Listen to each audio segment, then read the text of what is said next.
Bismillahirrahmanirrahim. Assalamualaikum warahmatullahi wabarakatuh. Selamat datang di channel Sahabat Luar Biasa. Channelnya orang-orang luar biasa. Apa kabar teman-teman? Mudah-mudahan sehat selalu dan selalu dalam rahmat dan lindungan Allah Subhanahu wa taala. Amin ya robbal alamin. Bagi teman-teman yang baru menemukan channel ini, agar tidak ketinggalan informasi yang insya Allah menarik dan bermanfaat, jika berkenan silahkan like, komen, dan bagikan video ini, serta subscribe dan nyalakan tombol notifikasinya. Syukron jazakumullah khairan.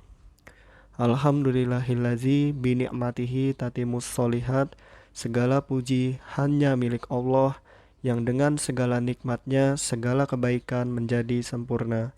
Salawat serta salam semoga tercurah limpahkan kepada Nabi Muhammad sallallahu alaihi wasallam serta istri-istri beliau, saudara-saudara beliau, tabi'in, tabi'ut tabi'in, dan bagi kita yang insya Allah setia dan istiqomah mengikuti sunnahnya sampai akhir hayat. Amin ya robbal alamin. Rabbi syrohli sodri wa yasirli amri wahlul uqdatam min lisani yafqahu qawli.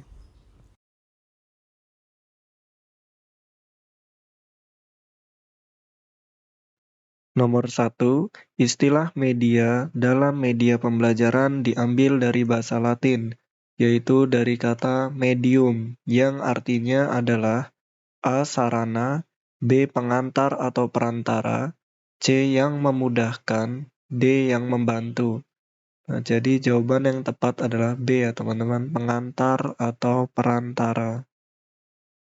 Nomor 2, pengertian dari media adalah A. Segala sesuatu yang dapat digunakan untuk menyalurkan pikiran, perasaan, dan minat serta perhatian siswa sedemikian rupa sehingga proses belajar terjadi. B. Segala sesuatu yang dapat digunakan guru dalam mengajar. C. Segala sesuatu yang berwujud benda yang dapat dimanfaatkan oleh peserta didik. D. Segala sesuatu yang dapat meringankan tugas guru dalam kegiatan belajar dan mengajar. Tentu jawaban yang tepat adalah A ya teman-teman. Segala sesuatu yang dapat digunakan untuk menyalurkan pikiran, perasaan, dan minat serta perhatian siswa sedemikian rupa sehingga proses belajar terjadi. Adapun penjelasannya menurut Yusuf Hadi Miarso adalah segala sesuatu yang meliputi pesan, orang, bahan, alat, teknik, dan lingkungan baik secara tersendiri maupun terkombinasikan dapat memungkinkan terjadinya belajar. Nomor 3, adaptasi dalam penggunaan media pembelajaran bagi anak berkebutuhan khusus memiliki 4 tahap. Di antaranya adalah duplikasi. Makna dari duplikasi di sini adalah A. Mengambil seluruh materi dan strategi pembelajaran pada anak umum ke dalam pembelajaran pada anak berkebutuhan khusus tanpa melakukan perubahan, penambahan, dan pengurangan apapun. B. Sebagian atau keseluruhan materi, media, prosedur, dan strategi pembelajaran yang dipergunakan pada pembelajaran anak umum diadaptasi sedemikian rupa sehingga baik materi, media, dan strategi pembelajaran sesuai dengan karakteristik anak. Nah, ini modifikasi ya teman-teman jika diadaptasi dan sedemikian rupa ini modifikasi. Nah, jika duplikasi itu hanya copy paste, jadi tidak melakukan perubahan apapun. Jadi jawabannya A ya teman-teman. Tapi kita lihat dulu yang C, mengganti materi. Nah, ini substitusi, mengganti. Mengganti materi, media, dan strategi pembelajaran yang berlaku pada pembelajaran anak umum, bahkan mengganti mata pelajaran tertentu. Misalnya mata pelajaran menggambar untuk anak tunanetra diganti dengan apresiasi seni, suara, atau sastra. Nah, ini penghilangan omisi ya teman-teman. Penghilangan materi tertentu yang berlaku pada pembelajaran anak normal. Jadi jawaban yang tepat apabila yang ditanyakan duplikasi adalah A ya. Mengambil seluruh materi dan strategi pembelajaran pada anak umum ke dalam pembelajaran pada anak berkebutuhan khusus tanpa melakukan perubahan, penambahan, dan pengurangan apapun. Nomor 4. Adaptasi dalam penggunaan media pembelajaran bagi anak berkebutuhan khusus memiliki 4 tahap, diantaranya adalah modifikasi.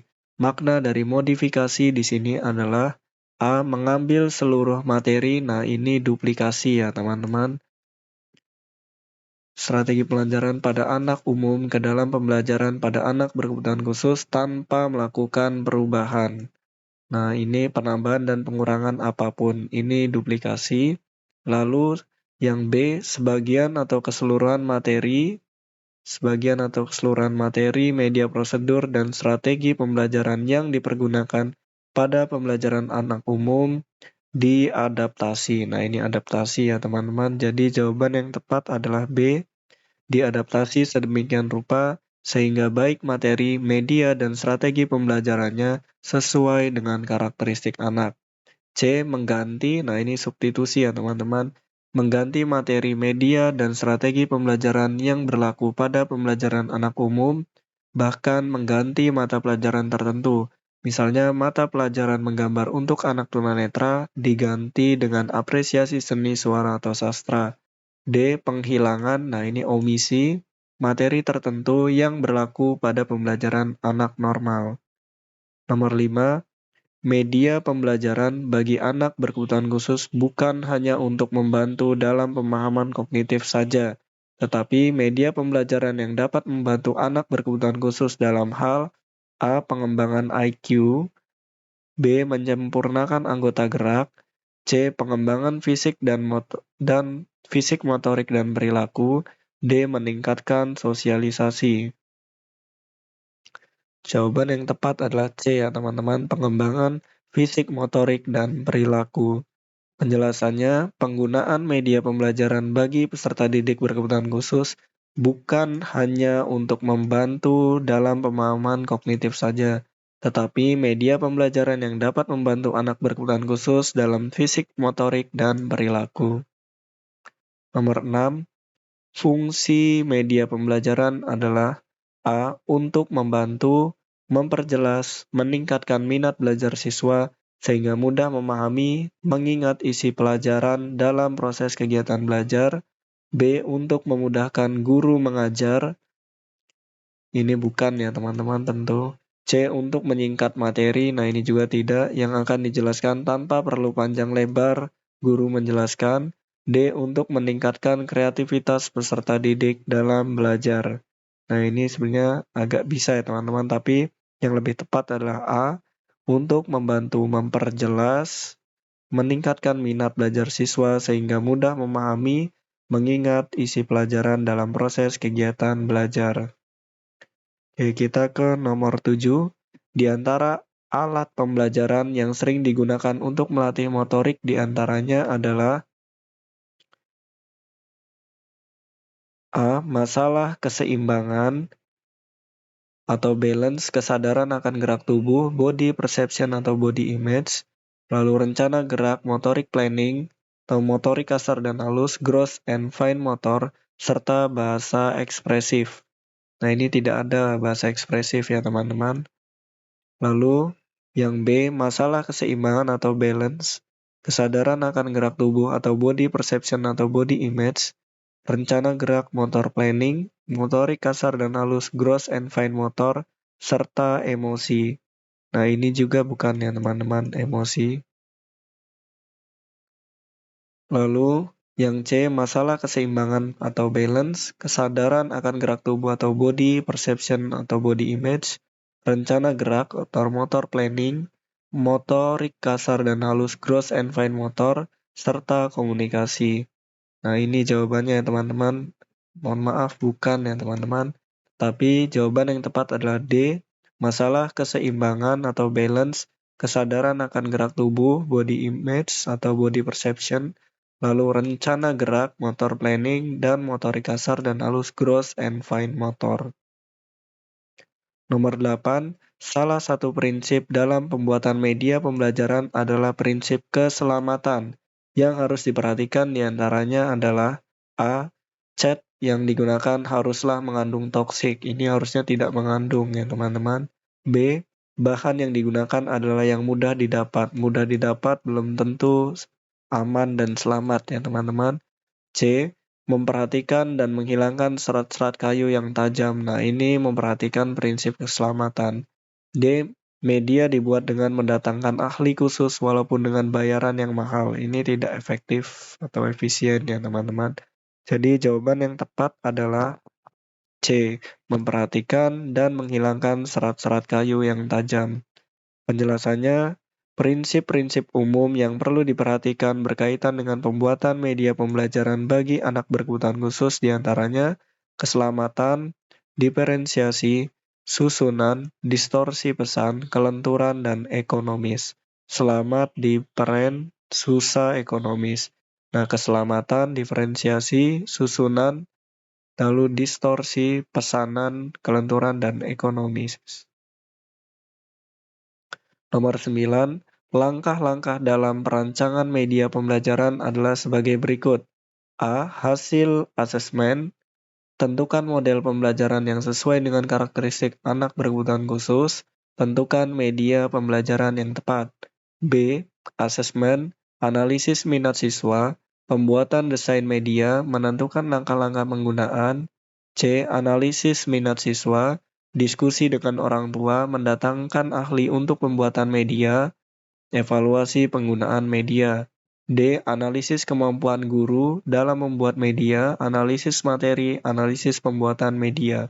Jawaban yang tepat adalah A ya teman-teman. Yang pertama yaitu hasil asesmen, lalu tentukan model pembelajaran yang sesuai dengan karakteristik ABK, lalu tentukan media pembelajaran yang tepat. Adapun langkah-langkah dalam perancangan media pembelajaran. Yang pertama, hasil asesmen. Yang kedua, tentukan model pembelajaran yang sesuai dengan karakteristik ABK. Yang ketiga, tentukan media pembelajaran yang tepat. Assess mode map. Nah, asesmen, hasil asesmen, tentukan model, tentukan media. Nomor 10, pengembangan diri dan pengembangan gerak adalah A. Suatu upaya pendidikan dalam bentuk kegiatan. Nah, terutama upaya pendidikan ya teman-teman. Ini upaya pendidikan, ini upaya terapi bukan ya. Nah, ini upaya medis juga bukan. Kita eliminasi C dan D, jadi tinggal A dan B. Yang A, suatu upaya pendidikan dalam bentuk kegiatan, pengembangan dan latihan dalam mengembangkan pengetahuan, keterampilan, nilai, sikap bagi anak tunadaksa untuk membina gerakannya agar menjadi sempurna.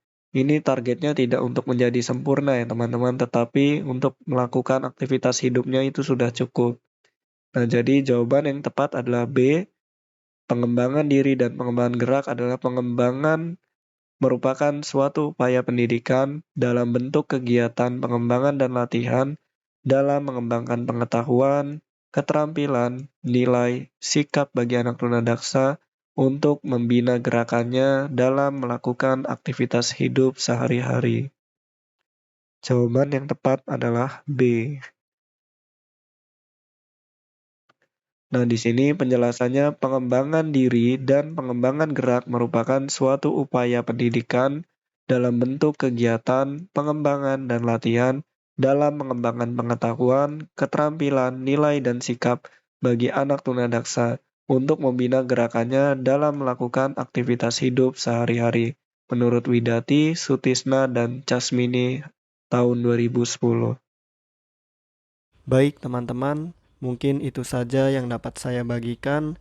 Apabila ada kebenaran, pastikan itu datangnya dari Allah Subhanahu wa Ta'ala, dan apabila ada kesalahan, pastikan itu datangnya dari saya.